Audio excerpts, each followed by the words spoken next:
और कर लिया थोड़ी आए सीपीओ की सीपीओ की है ना। मतलब ज़्यादा कौन का तन इकोनॉमिक और जियोग्राफी आगे करनी पड़ी थोड़ी, क्योंकि इकोनॉमिक अकेली कौन है पूरा पूरा दिन, ठीक है ना।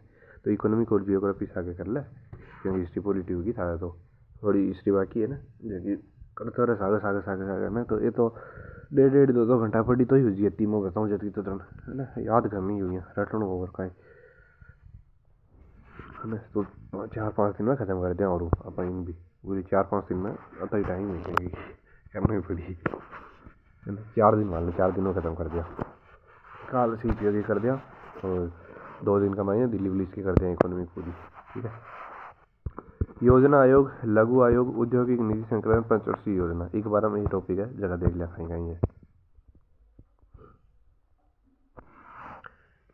अर्थशास्त्री BR सेनाई ने द्वितीय पंचवर्षीय योजना की लोकतंत्र को कमजोर करने के लिए आलोचना की, ठीक है। वो एक अर्थशास्त्री हो जो कि दूसरी पंचवर्षीय योजना इन्हें बिन कमजोर करने को आलोचना करी भी करती है, ठीक है। पीसी महालनोबिस भारत के प्रथम राष्ट्रीय आय समिति, पीसी महालनोबिस प्रथम राष्ट्रीय आय समिति को 1949 के अध्यक्ष थे, बिल्कुल। भारत वो याद रखिए पॉइंट, ठीक है। महालनोबिस पीसी महालनोबिस भारतीय प्रथम राष्ट्रीय आय समिति का अध्यक्ष है, 1949 का पहला अध्यक्ष। भारतीय योजना की मुख्य वास्तुकार के रूप में प्रसिद्ध अखबार में बात हो रही है। प्रसिद्ध पत्रिका संख्या कोलकाता में भारतीय सांख्यिकी संस्थान की स्थापना करी है। राष्ट्रीय सांख्यिकी दिवस 29 जून को मना हुआ है, 29 जून को मना हुआ है राष्ट्रीय सांख्यिकी दिवस, याद रखिए इंपॉर्टेंट है, पूछेगा यहाँ को।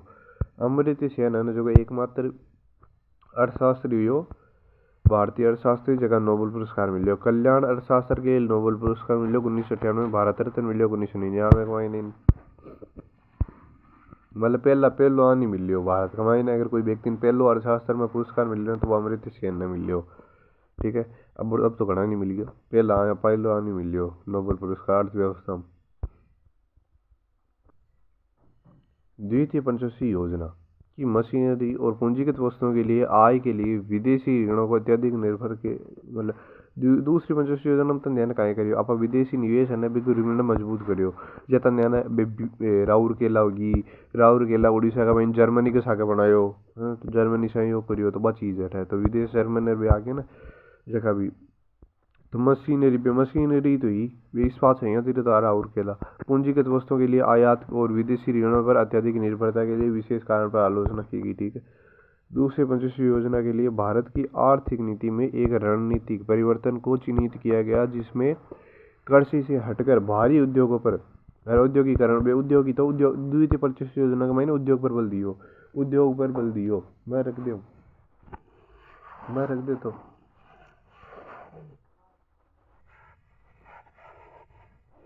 द्वितीय पंचवर्षीय योजना के दौरान लौह एवं इस्पात उद्योग, उर्वरक उद्योग, भारतीय इंजीनियरिंग लिग्नाइट परियोजना को प्राथमिकता दी गई, ठीक है। इस्पात तो आयन व राउर केदार भी हो गया, उर्वरक ने हो गया, भारी इंजीनियरिंग हुई, लिग्नाइट परियोजना होगी, असंलग्न प्राथमिकता दी दूसरी पंचवर्षीय योजना में, ठीक है। द्वितीय पंचवर्षीय योजना महालनोबिस मॉडल पर आधारित थी, हेराडमर प्रथम पर ही। पंचवर्षीय योजना के उद्देश्य के अनुरूप में औद्योगिक नीति प्रस्ताव है ना, यानी कि IPR को 1956 में संशोधित किया गया था, ठीक है। औद्योगिक नीति प्रस्ताव में है ना पंचवर्षीय योजना का महीने एक औद्योगिक नीति प्रस्ताव आयो बिन 1956 के महीने संशोधित करियो। प्रथम पंचवर्षीय योजना को टाइम पीरियड 51-56, पहली पंचवर्षीय योजना 51 चालू हुई, कुछ न चालू हुई तो 51 चालू हुई। भिलाई इस्पात संयंत्र हो जो छत्तीसगढ़ से बनायो 1955-56 में दूसरी पंचवर्षीय योजना का महीने। यार पहली पंचवर्षीय योजना में जोर क्या करो कृषि करो ये खातिर सफल होगी, याद रखिए। भिलाई वो बता दियो। एम एस स्वामीनाथन भारत की हरित क्रांति की शुरुआत करी, MS स्वामीनाथन भारतीय हरित क्रांति की शुरुआत करी, याद रखी। गढ़गिल सूत्र मुख्य उद्देश्य भारत में राज्य योजना के केंद्रीय सहायता के आवंटन का निर्धारण करता है। भारत की तृतीय पंचवर्षीय योजना के दौरान प्रमुख युद्धों और सूखे के कारण संसाधनों की कमी, औद्योगिक व्यापार विकास के गंभीर में चुनौती उत्पन्न की गई है। लक्ष्यों को प्राप्त करने के लिए असफल रही। मतलब देख भारत की तीसरी पंचवर्षीय योजना ही मतलब युद्धा के कारण और सूखा पड़वा कारण असफल रही, वैसा तो याद रख, ठीक है। और की कौन है आज लाइन में 11वीं पंचवर्षीय योजना के दौरान वैश्विक आर्थिक मंदी, 11वीं पंचवर्षीय योजना में बेटा मंदी होगी, पूरी विश्व में मंदी होगी आर्थिक। भारत ने निर्यात को गंभीर रूप से प्रभावित किया। हर बार निर्यात ही निर्यात करिए, आप आयात तो करिए, भारत में आया अपना और बाहर होगी भारत में।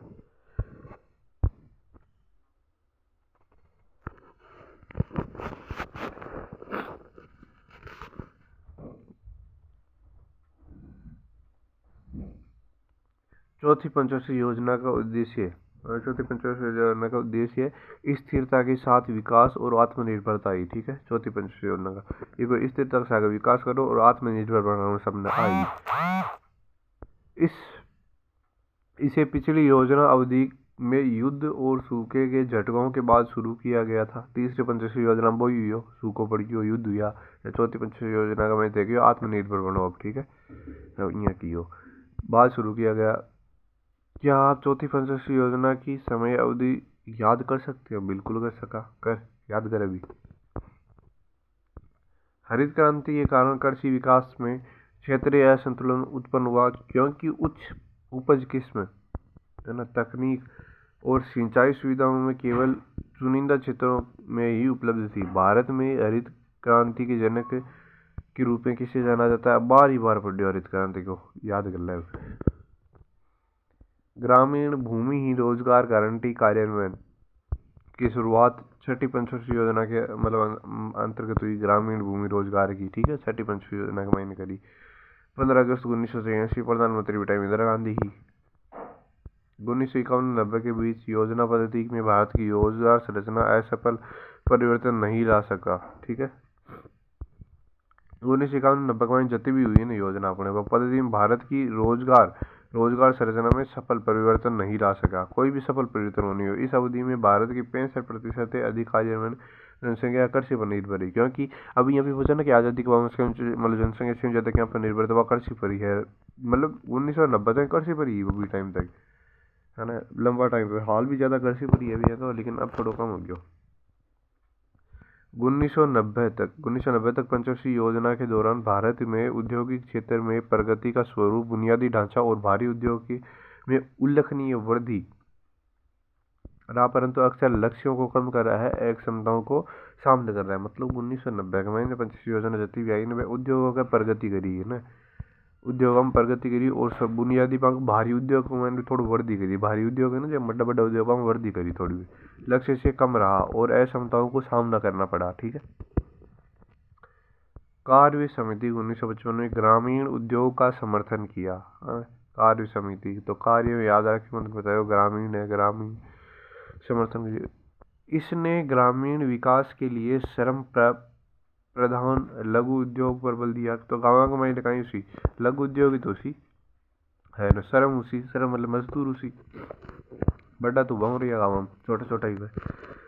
इसे गांव एवं लघु उद्योग समिति भी कहा जाता है, ग्राम एवं लघु समिति उद्योग के वही।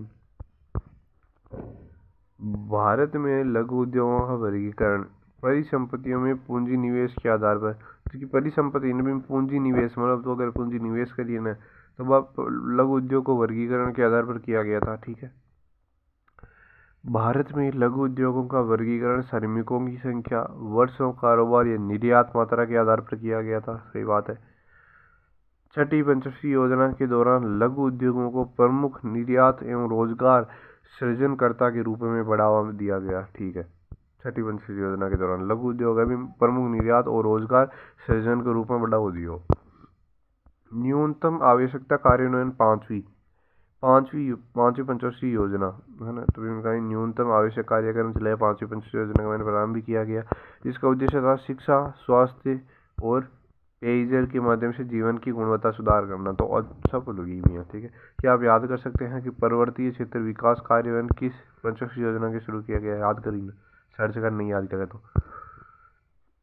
सातवीं पंचवर्षीय योजना के भारत में आर्थिक उदारीकरण और आधुनिकीकरण की नींव रखने का श्रेय दिया जाता है। ठीक है, सातवीं पंचवर्षीय योजना में मैंने कहा कि जो उदारीकरण और आधुनिकीकरण करे, सातवीं में याद रखिए, इंपोर्टेंट आयोडो कनेक्ट करती वालों। बैंकों का राष्ट्रीयकरण, चतुर्थ पंचवर्षीय योजना के दौरान 14 बैंकों का राष्ट्रीयकरण किया गया।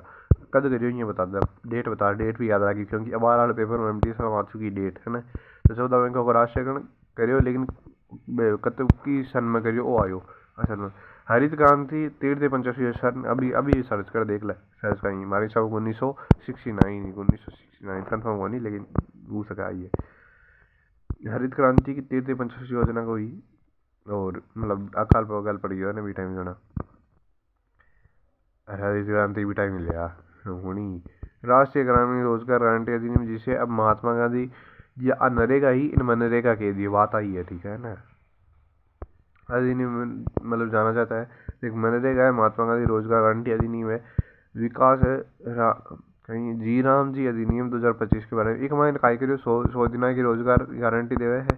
पहली बात तो यार इन नरेगा मनरेगा कद बनायो, इन नरेगा नरेगा जो मनरेगा कद बनायो, नरेगा मनरेगा बनायो 2009 को, 2 अक्टूबर 2009 को, ठीक है याद रखिए 2 अक्टूबर 2009 को। और 2006 का मैंने नरेगा कहीं करी वो शुरू कर दी हो 2006 में, 2005 की रिपोर्ट बनी है गठन हुई है 2006 में शुरू कर दी हो, याद रखिए। मांग आपूर्ति और लॉन्च, कुल राजस्व तब अधिक होता है, कुल राजस्व तब अधिक होता है जब लॉन्च का मान एक लॉन्च के बराबर होता है, मान 1 के बराबर होता है, मतलब घणो कर तो देख मत तो छोटो ही तो करा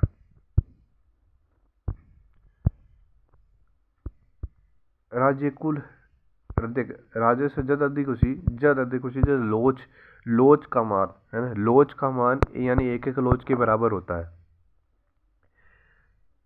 देख कुछ मान ले वो लोच को मान लो वो बराबर हुआ कि एक मान के लोच को मान एक मान के बराबर हुआ है, लोच को मान है जो एक मान के बराबर हुआ है जना कहीं उसी राजस्व अधिक उसी, ठीक है ये कर ले कुछ।